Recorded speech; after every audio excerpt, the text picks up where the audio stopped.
आज अपन कौन सा चैप्टर स्टार्ट कर रहे हैं? चैप्टर 4 जिसका नाम है आपका द्विघात समीकरण। देखो इस द्विघात समीकरण में बिल्कुल एकदम बेसिक से अपन पढ़ेंगे। ये आपका चैप्टर आपका क्लास हो चुका है, ठीक है। तो ये दोबारा अपन रिवाइजिंग में क्या करेंगे, तुम बिल्कुल बेसिक से लेकर एडवांस तक जाएंगे और जो भी आपका क्वेश्चन में डाउट है वो हर एक क्वेश्चन को अपन सॉल्व करेंगे, ठीक है। तो ये शुरू करते हैं। देखो इधर आपका जो सबसे पहले इस चैप्टर में अपन जानेंगे कि द्विघात समीकरण होता है क्या है। आपको बताए थे कि द्विघात समीकरण क्या होता है। मतलब एक ऐसा समीकरण जिसमें चरों का अधिकतम घात कितना होना चाहिए? 2। तो क्या कहलाएगा आपका? ठीक है, द्विघात समीकरण के बारे में हम समझेंगे कि ये होता है क्या है जी। द्विघात समीकरण क्या होता है समझिए कि एक ऐसा समीकरण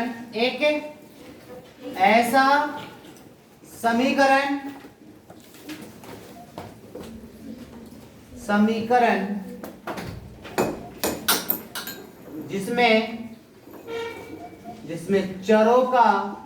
चर का अधिकतम घात, बताओ बाबू, अधिकतम घात कितना होना चाहिए? 2 हो तो उस रूप के समीकरण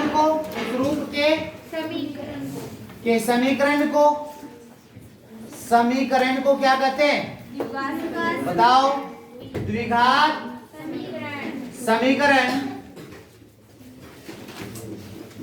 समीकरण क्या कहते हैं? जिसको द्विघात समीकरण कहते हैं। हमने आपको परिभाषा पहले भी लिखवा चुके हैं कि एक ऐसा समीकरण जिसमें चर का अधिकतम घात कितना हो तो उस रूप के समीकरण को द्विघात समीकरण कहते हैं। समझ पाया? अब जैसे इसका एग्जांपल देखेंगे, अगर हम बात करें जैसे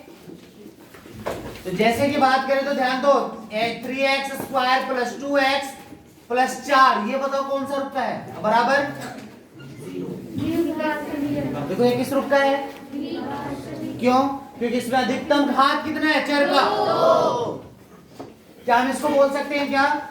एक और बात करें कि 4 प्लस 3x प्लस 4x के पावर 3, बताओ बराबर 0, द्विघात समीकरण है क्या ये? अगर हम इसको ऐसे कर दे तो ये क्या बन गया जी? तो द्विघात समीकरण समझ में आया? क्लियर है? अच्छा, अब द्विघात समीकरण इस रूप का होता है। इसका मानक रूप क्या होता है? तो मानक रूप समझिए। उसके बाद अपन पढ़ेंगे द्विघात समीकरण के मानक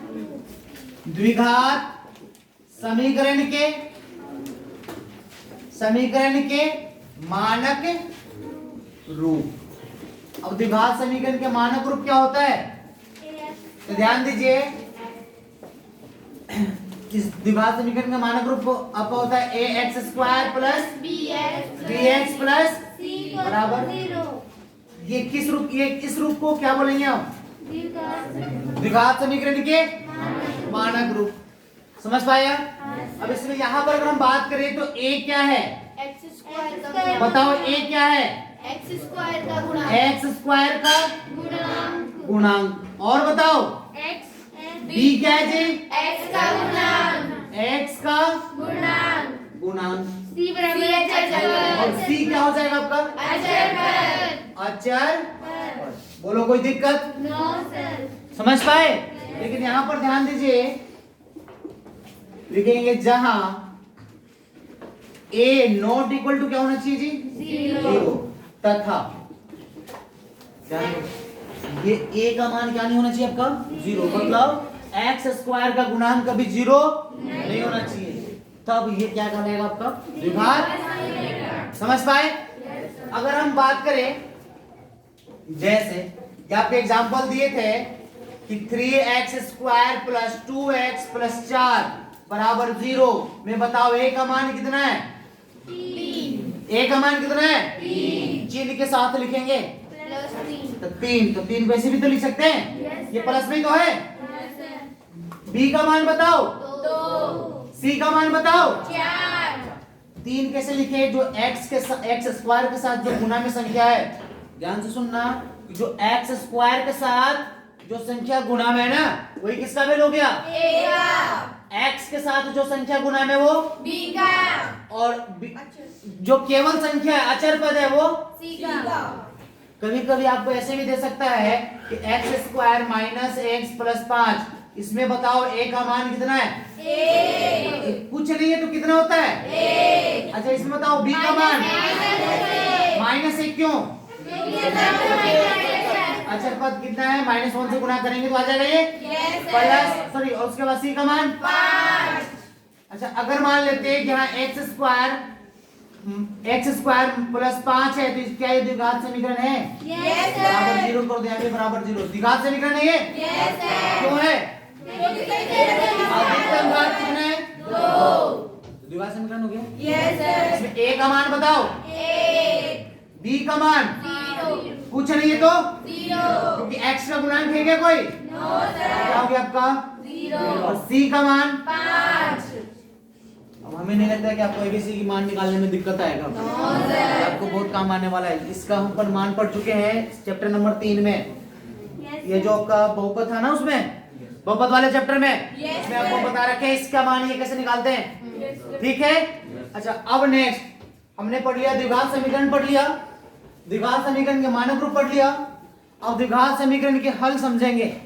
द्विघात समीकरण के हल ध्यान दीजिए। यहाँ पर एक पहले नोट समझ लेना, ये आपको पहले भी बता रखे हैं यदि किसी समीकरण में उसके अधिकतम चर के संख्या के बराबर उसके शून्यक होते हैं, बता रखे हैं क्या आपको? तो क्या जानेंगे हम? यहाँ पर नोट समझिए। नोट नंबर फर्स्ट कि द्विघात समीकरण के हल दो होते हैं। दो होते हैं। हलों की संख्या लिखो। द्विघात समीकरण के हलों की संख्या कितना होता है जी? 2 होती है। 2 होती। अरे समझे क्या? जैसे याद कीजिए द्विघात बहुपद में अपन अल्फा और बीटा का मान निकाले थे और अल्फा प्लस बीटा किए थे और अल्फा इंटू बीटा किए थे, याद है? वो द्विघात बहुपद है ना, इसके शून्यक कितने निकले थे? 2। अब उसी द्विघात बहुपद को बराबर 0 कर दे तो क्या बनेगा? द्विघात समीकरण। अच्छा द्विघात समीकरण में अब उसमें शून्यक कितने थे द्विघात बहुपद में? 2। इसके हल कितने होंगे? 2। अच्छा ये क्यों हुआ 2? क्योंकि इसकी अधिकतम घात कितना है? 2। इसलिए इसका अधिकतम, इसका जो हल की संख्या कितना होगा? 2। अब कैसे? ध्यान दीजिए। जैसे अगर हम बात करें आपको, जैसे अगर हम आपसे बोले कि बेटा x square plus x square बराबर, यहाँ पर बात करें हम आपका 4 है। एक्स स्क्वायर बराबर कितना है जी? 4। ऐसे करो एक्स स्क्वायर माइनस 4 बराबर कितना है जी? क्या ये द्विघात समीकरण है? इसमें शून्य बताओ। इसमें शून्य हम समीकरण का शून्य किसे कहेंगे? जो चर का वह मान जो समीकरण में रखने पर क्या बन जाए? एलएचएस बराबर आरएचएस। चेक करो x के ऐसा क्या रखे मान कि बराबर क्या हो जाए? 0। तो क्या हम x के जगह 2 रखें? चेक करो यदि हम समीकरण में x बराबर क्या रखते तो क्या रखेगा? 2 रखने पर बताओ 2 का स्क्वायर माइनस 4 ये कितना हो जाएगा? 4 माइनस 4 बराबर 0। ये एलएचएस लेके चलो, कौन सा है जी? एलएचएस। तो अब क्या यही मान आरएचएस है? Yes sir. अरे है क्या? यस तो क्या हम बोल सकते हैं कि एलएचएस बराबर आरएचएस? समझ पाए? नेक्स्ट अगर हम इस समीकरण में x बराबर -2 रखते तो -2 रखने पर बताओ कितना आता? एलएचएस से चेक करो। एलएचएस में x स्क्वायर है मतलब -2 का माइनस का 4 बताओ 4 माइनस 4 बराबर 0 LHS बराबर अरे है क्या? ये चेक करो एलएचएस बराबर आरएचएस। इसका मतलब ये हुआ कि कोई भी द्विघात समीकरण होगा उसका हल की संख्या कितने होंगे? 2। हमने लिखा कि द्विघात समीकरण के हलों की संख्या 2 होती है। अतः एक संख्या एक हल जहां एक हल बताओ अल्फा अल्फा तथा दूसरा हल बीटा। बीटा मानते हैं, बीटा क्या करते हैं जी, मानते हैं। एक हल अल्फा और दूसरा हल बीटा मानते हैं, या बीटा के बराबर मान लो, के बराबर क्या करते हैं जी, हम मानते हैं। बोलो कोई दिक्कत? अरे समझ पाए? तो अब इसमें बताओ, इस द्विघात समीकरण का हल अल्फा बराबर कितना आएगा? तो देखो एक तो 2 आया है और एक कितना है जी, माइनस का 2। तो एक अल्फा बराबर 2 और बीटा बराबर, तो ये क्या निकलेगा आपका? अरे समझे क्या? अल्फा बराबर और बीटा बराबर, अरे क्लियर है? चलिए तो हमने 3 टॉपिक समझा। द्विघात समीकरण किसे कहते हैं? किसे कहते हैं? अधिकतम घात किसका, हमारा कि तुम्हारा? किसका? चर का। किसमें? समीकरण में यदि चर का मान, किसी समीकरण में चर का अधिकतम घात कितना हो, वो कौन सा समीकरण कहलाता है? और द्विघात समीकरण के मानक रूप, अगर द्विघात समीकरण के मानक रूप में ax² plus bx plus c बराबर 0 होता है तो उसके शून्य उसका हल की संख्या कितने होंगे? 2। एक हल को क्या मानते हैं? दूसरे हल को बोलो, कोई दिक्कत? अब नेक्स्ट अपन पढ़ने वाले हैं कि इस समीकरण को, द्विघात समीकरण को हल कितने प्रकार से करेंगे। ध्यान दो, इसको हटाएं। चलिए देखिए,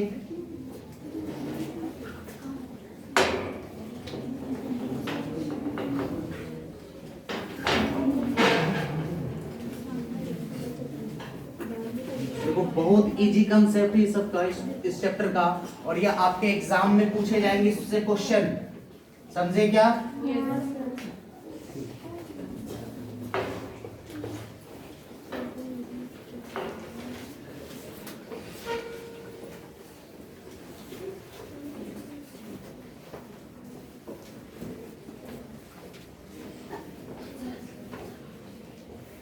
चलो हमने 3 टॉपिक समझा था।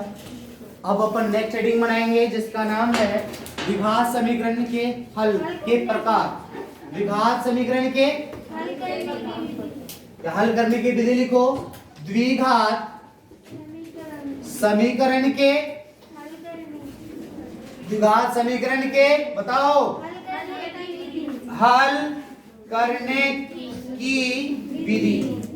आपको बताए थे क्या कभी? Yes sir.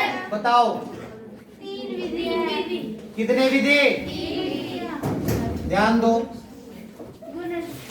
पहला नंबर गुणनखंड विधि। गुणनखंड विधि।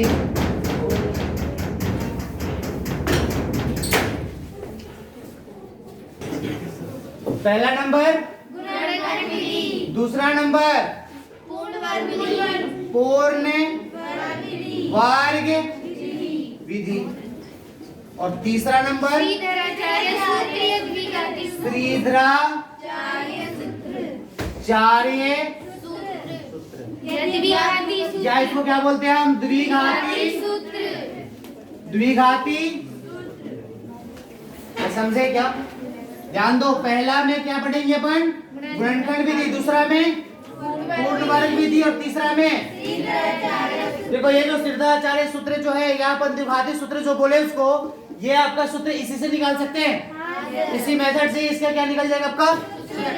समझ पाए? चलिए अब देखिए इधर ध्यान दो। सबसे पहले अब ये तो अपन द्विघात समीकरण के हल करने की विधि को जान गए। अरे जान गए क्या? अब इस टॉपिक में अपन पढ़ेंगे क्या क्या। इस जो चैप्टर है ये तो बेसिक कंसेप्ट था। अब इस चैप्टर में क्या क्या पढ़ेंगे, तो ये 3 ही एक्सरसाइज में आपका कंप्लीट हो जाएगा। एक तो ये पढ़ेंगे अपन गुणनखंड विधि से समीकरण का हल, पूर्ण वर्ग विधि से समीकरण का हल, उसके बाद पढ़ेंगे श्रीधराचार्य सूत्र का से हल, और एक पढ़ेंगे इसका विविक्त कर, द्विघात समीकरण का विविक्त कर, या उसको बोलेंगे मूलों की प्रकृति। एक एक्सरसाइज इसमें ये भी आएगा, उसके मूलों की प्रकृति। के ऊपर आपका क्वेश्चन रहेंगे, ठीक है। तो इस चैप्टर में क्या क्या पढ़ने वाले अपन? गुणनखंड विधि द्वारा हल, पूर्ण वर्ग विधि द्वारा हल, सिरदराचार्य सूत्र द्वारा हल, और चौथा टॉपिक क्या है आपका? मूलों की किसका? मुक्ति का सूत्र। मूलों की प्रकृति, मूलों की प्रकृति पर, मूलों की प्रकृति के आधार पर, के आधार पर, मतलब 4 टॉपिक है आपको मेन, जो आपको इस चैप्टर में आपको क्या करना है जी? पढ़ना है। समझ पा रहे हैं क्या? आओ अब देखो अपन एक एक करके सॉल्व करेंगे इसको। बहुत ही अच्छा चैप्टर है, एकदम इजी है, बिल्कुल इसका कंसेप्ट पे है जी, ठीक है। तो देखिए सबसे पहले अपन हेडिंग बनाते हैं। पहला नंबर जो आपका नाम क्या था? द्विघात समीकरण के गुणनखंड विधि से हल। क्या नाम है इसका? द्विघात समीकरण के गुणनखंड विधि द्वारा हल, विधि द्वारा हल। अब देखो बाबू इसमें हम कैसे करेंगे, ध्यान से समझिएगा। बहुत सारे बच्चों को इसमें कंफ्यूजन हो जाता है, उनको तोड़ने नहीं आता द्विघात समीकरण को, समझे क्या? एक कंसेप्ट समझिए। जैसे अगर कोई भी क्वेश्चन रहेगा आपका द्विघात समीकरण का, कोई भी क्वेश्चन रहे, उसको सबसे पहले हम मानक रूप में बदलेंगे, या हो सकता है आपका क्वेश्चन स्टेटमेंट के रूप में दिया होगा। जैसे अपन 2 चर वाले रेखीय समीकरण पढ़े थे ना, उसमें क्वेश्चन स्टेटमेंट में था ना कि राम का उम्र राजू से 4 वर्ष बड़ा है, ऐसा कुछ था, याद करो। तो ऐसे भी क्वेश्चन इसमें आ सकते हैं। तो उस सभी क्वेश्चन को हम इस रूप में रखेंगे, हम गणितीय रूप में, मतलब सभी क्वेश्चन को हम सबसे पहले क्या करेंगे? हम मानक रूप में बदलेंगे, द्विघात समीकरण के मानक रूप में। तो इसके गुणनखंड हल करने की विधि, स्टेप समझिए बाबू, बड़ा इंपॉर्टेंट है। पहला नंबर स्टेप में क्या करेंगे कि दिया गया जो भी कथन होगा उसको किस में रखेंगे? हम लिखेंगे द्विघात, लिखेंगे पहला नंबर प्रश्न के अनुसार, प्रश्न के अनुसार दिया गया कथन को द्विघात समीकरण के मानक रूप में क्या करेंगे? अरे बदलते हैं, अरे हाँ है ना। हमने क्या किया कि प्रश्न के अनुसार जो दिया गया कथन को क्या करेंगे? हम द्विघात समीकरण के मानक रूप में बदल देंगे। अरे बदल देंगे क्या? अच्छा, बदलने के बाद अब क्या करेंगे हम उसको? दूसरा पॉइंट, अब जैसे मानक रूप में बदल दिया तो आपका क्वेश्चन किस रूप में आएगा?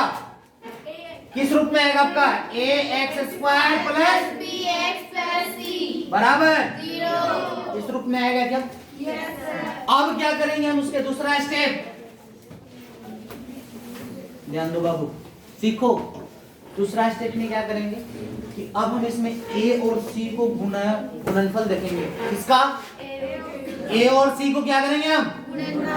मतलब यहाँ पर दूसरा स्टेप में a Guna c, a Guna c, यहाँ वैसे लिख सकते हो ax² गुना c का गुणनफल देखते हैं, गुणनफल देखते हैं या गुणनफल ज्ञात करते हैं, करते हैं। अरे कर लेंगे। ये काम आपको कहाँ करना है जी? रफ में। कहाँ करना है ये दूसरा स्टेप? रफ में। कहाँ करना है जी दूसरा स्टेप आपको? रफ में। तीसरा स्टेप हमने a गुना c का गुणनफल ज्ञात कर लेंगे। चलिए जैसे अब एक एग्जांपल लेते हैं। आपके किताब का कोई एक क्वेश्चन बताओ, कोई एक क्वेश्चन बताओ, बोलो। 2x² माइनस 5x प्लस 3 बराबर 0। ठीक है, अब इस क्वेश्चन को अपन क्या करेंगे जी? हल करेंगे। क्या करेंगे? अरे समझे? देखो आओ समझो। तो सबसे पहले ये देखो आपका स्टेप में क्या बोला है कि प्रश्न के अनुसार दिया गया कथन को द्विघात समीकरण के मानक रूप में बदलते हैं। आपको जो क्वेश्चन है ना पहले से ही मानक रूप में दे रखा है। हाँ है ना। दूसरा नंबर, अब दूसरा नंबर में क्या आपका रफ काम? रफ में क्या बोला है कि ax² गुना c का गुणनफल ज्ञात करते हैं। इसमें ए एक्स स्क्वायर कौन है? देखो यहाँ पर रफ काम, रफ में बताओ ए एक्स स्क्वायर मतलब यही तो है 2x स्क्वायर गुना सी का मान बराबर बताओ कितना आएगा। ये तो आ गया जी, रफ का काम कर लिया अपन। दूसरा नंबर, तीसरा स्टेप। अब ध्यान दो, तीसरा स्टेप में क्या करेंगे कि जो ए एक्स स्क्वायर का गुणनफल ज्ञात आ गया ना, इसके बराबर कुछ तो वैल्यू आएगा। ऐसे भी लिख सकते हो ए एक्स स्क्वायर गुना सी बराबर कुछ तो वैल्यू आएगा। अरे कुछ तो वैल्यू आएगा। गुणनफल मतलब इसका मान हम निकालेंगे और इस मान को, ध्यान दो, इस मान को चेक करेंगे कि ये किस किस के रूप में, किस किस संख्या से विभाजित होगा। किस किस संख्या से क्या होगा? विभाजित। आप ऐसे लिखो ए एक्स स्क्वायर गुना सी का गुणनफल ज्ञात करते हैं। चाहे ऐसे लिख दो, डायरेक्ट इसको ऐसे लिखो ना, ए एक्स स्क्वायर गुना सी ज्ञात करते हैं। क्या करते हैं जी हम? ज्ञात करते हैं। अरे ज्ञात कर लेंगे। उसके बाद चेक करेंगे नेक्स्ट स्टेप, तीसरा नंबर कि ए एक्स स्क्वायर गुना सी को विभाजित करने वाली संख्या ज्ञात करते हैं। संख्या ज्ञात, देखो ध्यान दो रे बाबू, हमने क्या बोला? ए एक्स स्क्वायर गुना सी को विभाजित करने वाली संख्या ज्ञात करते हैं। अब यहाँ पर ध्यान दो, इसको गुना करने पर कितना आया था? 6x²। अब ये बताओ कि इसको गुना, इस ये जो 6x स्क्वायर है कटेगा किस किस से? 2 से। सबसे पहले चेक करो क्या ये 1 से कटता? Yes sir. 2 से कटता? Yes sir. 3 से कटता? Yes sir. और किससे कटेगा? 6 से। इसके अलावा किससे कटेगा? 9 सर। तो हम यहाँ क्या लिखा है? को विभाजित करने वाली संख्या याद करते हैं। याद हो गया। उसके बाद याद करते हैं तथा उनमें एक ऐसा युग में, उनमें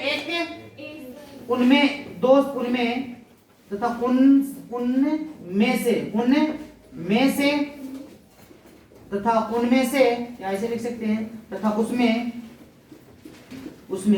दो संख्या का उनमें से क्या करेंगे हम? दो संख्या का एक युग में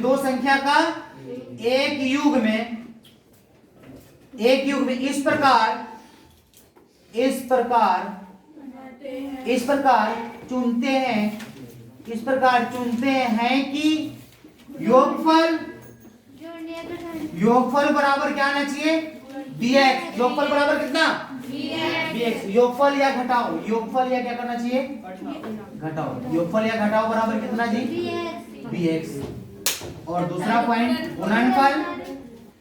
गुणनफल बराबर एक्स स्क्वायर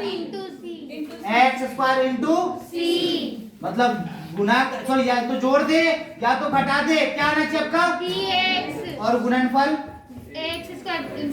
यहाँ ध्यान दो, यहाँ पर चिन्ह के साथ चेक करेंगे जी। किसके साथ? चिन्ह के साथ। यहाँ पर अभी किसमें प्लस में, तो प्लस में चेक करेंगे। अगर माइनस में होगा तो अब यहाँ इसमें देखो, हमने तो संख्या ज्ञात कर लिया जी।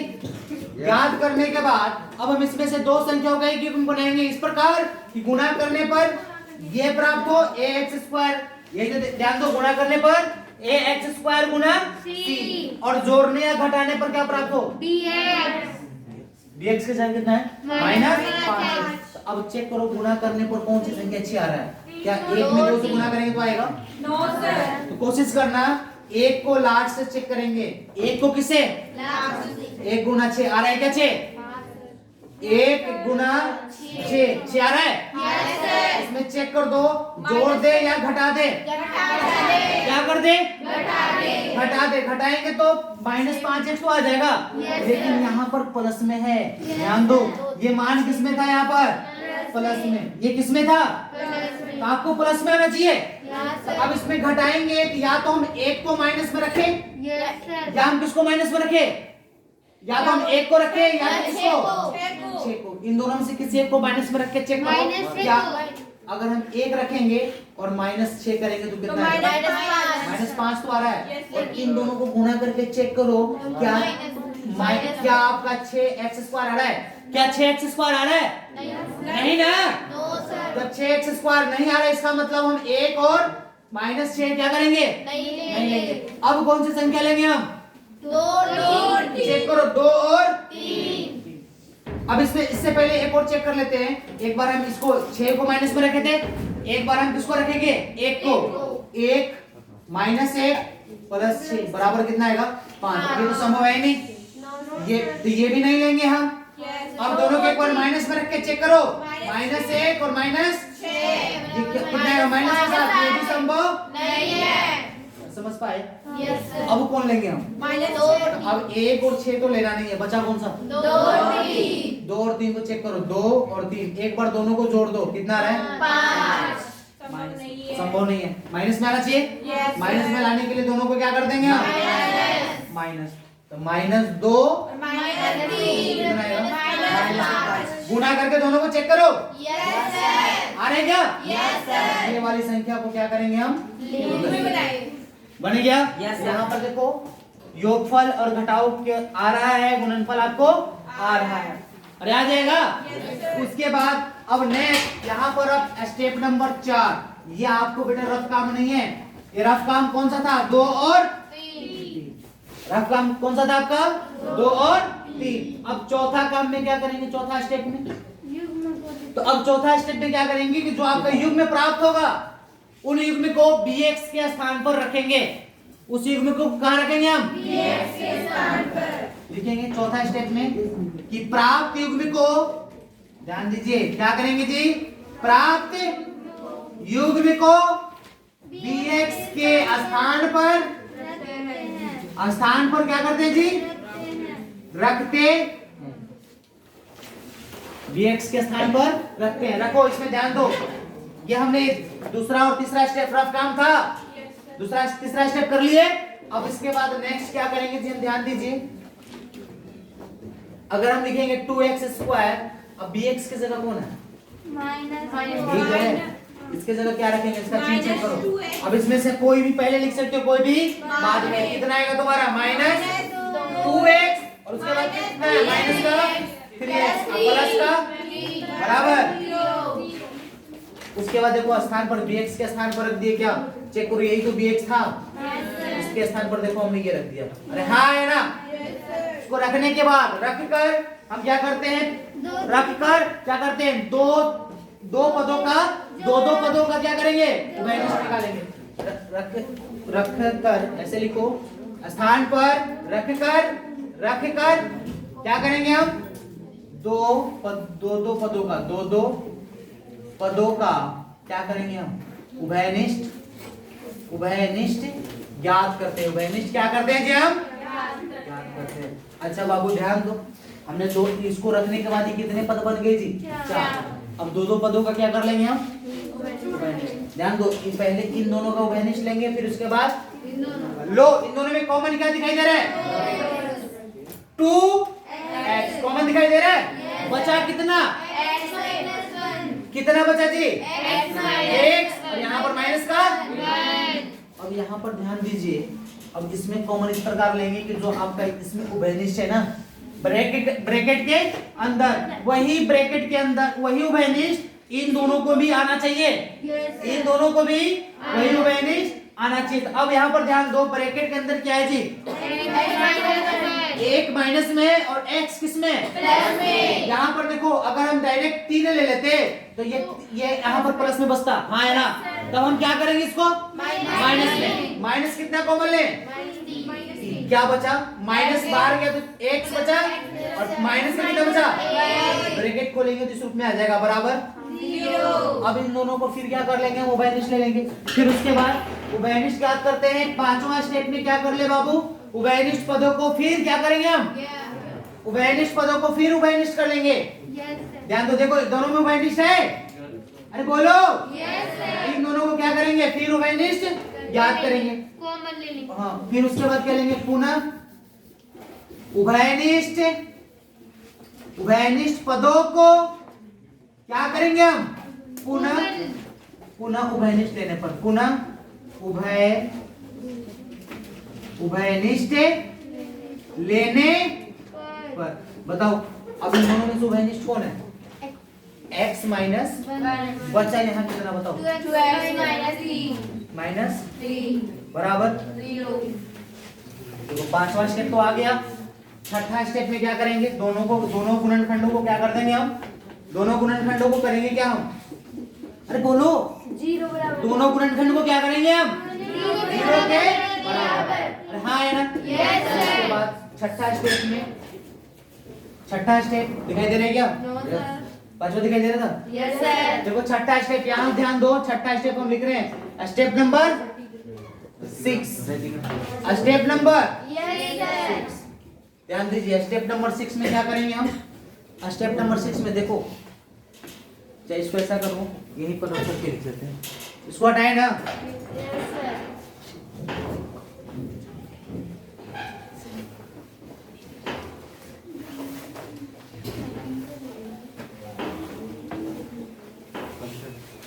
चलिए देखिए स्टेप नंबर 6, स्टेप नंबर 6 ध्यान दो। स्टेप नंबर 6 में हम क्या करेंगे, उभयनिष्ठ लेते हैं। स्टेप नंबर 6 में प्रत्येक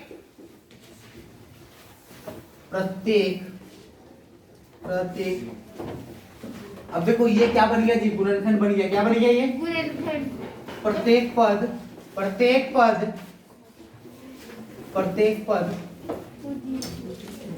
द्विघात समीकरण का क्या बनेगा, गुणनखंड। अरे गुणनखंड होता है, इसलिए यहाँ से प्रत्येक की जगह लिखो दोनों पद। कौन सा पद जी, दोनों पद द्विघात समीकरण का क्या बन जाएगा, गुणनखंड। अब गुणनखंड हो जाएगा तो इसलिए हम क्या करेंगे, गुणनखंड होता है इसलिए हम क्या करेंगे, पर दोनों पदों को 0 के बराबर करते हैं। दोनों पदों को शून्य के बराबर कर चर का मान ज्ञात करते हैं। समझे, अगर मान ज्ञात हो जाएगा उसके बाद वही मान में से एक मान अल्फा व दूसरा मान द्वितीय मान बीटा के बराबर होता है, बीटा के बराबर होता है। बोलो कोई दिक्कत, अरे समझे। अब देखो सबसे पहले हमने याद होगा स्टेप नंबर 5 तक तो अपन कर लिए थे, गुणनखंड कर लिया। छठा नंबर क्या बोला है कि दोनों पद द्विघात समीकरण का क्या होता है, गुणनखंड होता है। इसलिए दोनों पदों को किसके बराबर, शून्य के बराबर कर चर का मान ज्ञात करते हैं। शून्य के बराबर करो चर का मान दोनों पदों को, तो x माइनस 1 बराबर 0 या 2x माइनस 3 बराबर 0। यहाँ से x का मान बताओ बाबू जल्दी से, आ गया। Yes, sir. इसके लिए बात मान बताओ, 2x बराबर 3, x बराबर 3 बटा 2। तो देखो एक तो कितना मान आया, एक कितना मान आया, एक पर एक x का मान 1 है और एक कितना है, x बराबर 3 बटा 2। तो इसका कहने का मतलब ये हुआ, आगे क्या बोला, वही मान में एक मान क्या होता है, अल्फा वह द्वितीय मान के बराबर होता है। इसमें से अल्फा कोई भी हो सकता है, अल्फा का मान ये भी ले सकते हो या अल्फा का मान ये भी। इसको अगर हम अल्फा लेंगे तो ये क्या बनेगा, बीटा। अगर ये बीटा बनेगा तो ये क्या बनेगा, अल्फा। समझ पाए। Yes, sir. इस प्रकार से आपका द्विघात समीकरण का गुणनखंड विधि से हल ज्ञात करते हैं। स्टेप समझ में आया। Yes, इसमें रफ काम कौन सा है, स्टेप नंबर 2 और स्टेप नंबर 3। अगर ये बाबू दोनों समझ में आ गए ना तो आपको कभी जिंदगी में कभी दिक्कत नहीं आएगा। द्विघात समीकरण का गुणनखंड रूप के निकालने में आपको कभी दिक्कत नहीं आने वाला है, समझ पाए। एक और क्वेश्चन समझे। आओ देखो नेक्स्ट क्वेश्चन बताओ, नेक्स्ट क्वेश्चन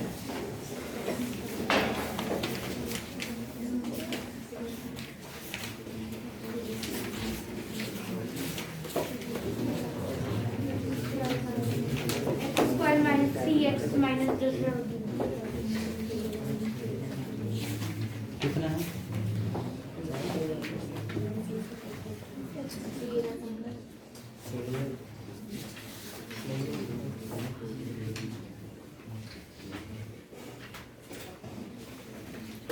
चलो एक और क्वेश्चन लिखते हैं। देखिए आपका क्वेश्चन है 6x² minus x minus 2।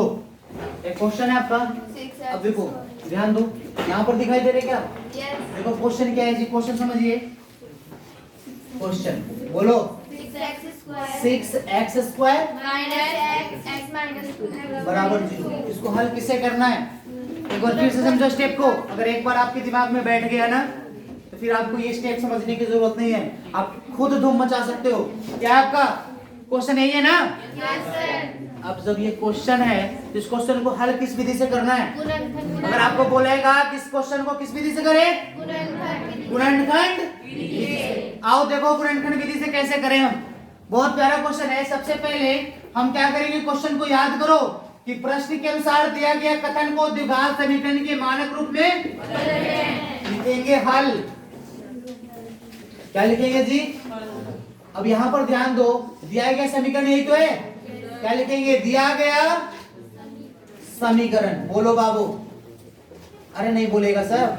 Yes, sir. दिया गया समीकरण 6x ऐसे लिखो, दिया गया द्विघात समीकरण समीकरण। बताओ। 6x² माइनस x माइनस 2 बराबर 0।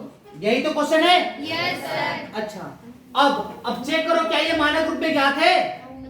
क्या ये मानक रूप में है? Yes, sir. अरे मानक रूप में है क्या? Yes, sir. जब ये मानक रूप में है तो पहला स्टेप आपको हो गया ना। Yes, sir. दूसरा स्टेप पे अब देखो, दूसरा स्टेप में क्या बोला है? रफ काम करना है। क्या करना है? रफ काम में क्या बोला है आपको कि ax² गुना c ज्ञात करते हैं। करो जी ज्ञात। ax² गुना c रफ में इधर मान लेते हैं कि आपका कोई रफ है। रफ कौन सा है बताओ? 6x² गुना में c का मान -2 माइनस का 2। बताओ कितना आएगा, जल्दी बोलो। माइनस का 12x²। अरे क्लियर है? Yes, sir. कितना आया? 12 -12x²। अब ये बताओ, अब उसके बाद नेक्स्ट स्टेप कि विभाजन, सॉरी ये ज्ञात कर लिया। उसके बाद क्या बोला है? ax² गुना c को विभाजित करने वाली संख्या ज्ञात करते हैं। विभाजित करने वाली संख्या ज्ञात करते चेक करो, हैं। 12 को कौन कौन विभाजित कर सकता है? 1 2 3 4 5 याद कर लिए? उसके बाद क्या बोला है? याद करने वाली संख्या ज्ञात करते हैं तथा उनमें दो संख्या का एक युग में इस प्रकार चुनते हैं कि योगफल या घटाव करके और गुणनफल मतलब इनमें से दो संख्याओं को गुना करने के बाद आपको ये प्राप्त होना चाहिए और जोड़ने के बाद चेक करो। इसमें सबसे पहले इसका युग में बनाओ। युग में शुरू से लेकर क्या बनाते हैं? लास्ट तक। गुना करो। 1 गुना 12, 1 गुना 12, 12 तो आ रहा है। अब 12 आ रहा है। अब चेक करो, माइनस में लाना है। सॉरी 1 गुना 12 गुना करेंगे तो 12 आ रहा है। इनको जोड़ दो या तो घटा दो। चेक करो क्या तुम्हारा रिजल्ट आ रहा है? कितना आ रहा है? माइनस कितना है जी? इन दोनों को जोड़ेंगे या इन दोनों को घटाएंगे? क्या 1 आएगा? इन दोनों को चेक कीजिए। 6 गुना 12 आ रहा है क्या? तो अब उसके गुना करने पर तो ये तो आ रहा है, 12 आ रहा है ना। अब क्या चेक करो, इसको जोड़ने या घटाने पर माइनस आएगा क्या? -1। इसको बताओ बाबू। 4 × 3 आए 12 आएगा। इसको घटा दो। 4 में से 3 गया तो अरे हाँ है ना। समझ पाए? अब इसका युग्म बनाओ तो लिखो। यहाँ पर क्या लिखेंगे? नेक्स्ट स्टेप कि हमने युग्म बनाकर तो बोला गया है कि प्राप्त युग्म को किसके स्थान पर? अपने युग्म में क्या मिला? एक तो 4x मिला जी और एक 3x। अब इसमें बताओ किसको माइनस में रखें, किसको प्लस में रखें? क्या रखेंगे? 6x²। अब देखो bx की जगह देखो ये bx है। इसके जगह माइनस आना चाहिए, तो इसमें से किसको संख्या को बड़ा रखें? माइनस 4x चेक करो बाबू। घटाएंगे तो यही तो आएगा। फिर बचा कौन सा? माइनस का। क्या बोला है कि bx के स्थान पर रखकर दो पदों के उभयनिष्ठ ज्ञात करते हैं। इनके दो पदों का उभयनिष्ठ ज्ञात करो। इन दोनों का 2x 0 इसमें से कॉमन क्या आ रहा है? देखो ध्यान दो। 2 आ रहा है कॉमन और x आ रहा है, क्या मिलता है यहाँ पर 3x माइनस, ठीक है क्या? Yes, ठीक। sir. अब इन दोनों में से चेक करो, बीच में माइनस है, यहाँ पर माइनस है, जिसमें कॉमन क्या लेंगे अपन?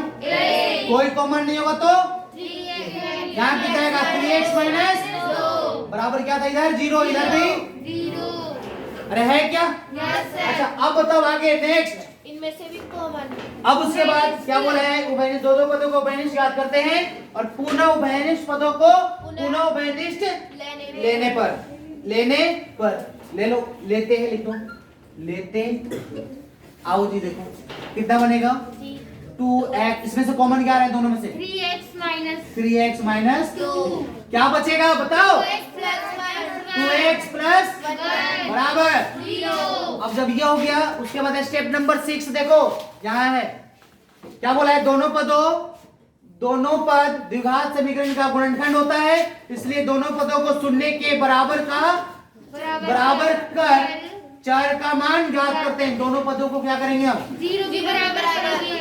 0 के बराबर क्यों? क्योंकि बराबर भी क्या है जी 0। उसमें दोनों पदों को क्या करेंगे हम? 0 के बराबर कर दो 3x माइनस 2 बराबर 0 या 2x बराबर 0। यहाँ से x का मान निकालो 2x बराबर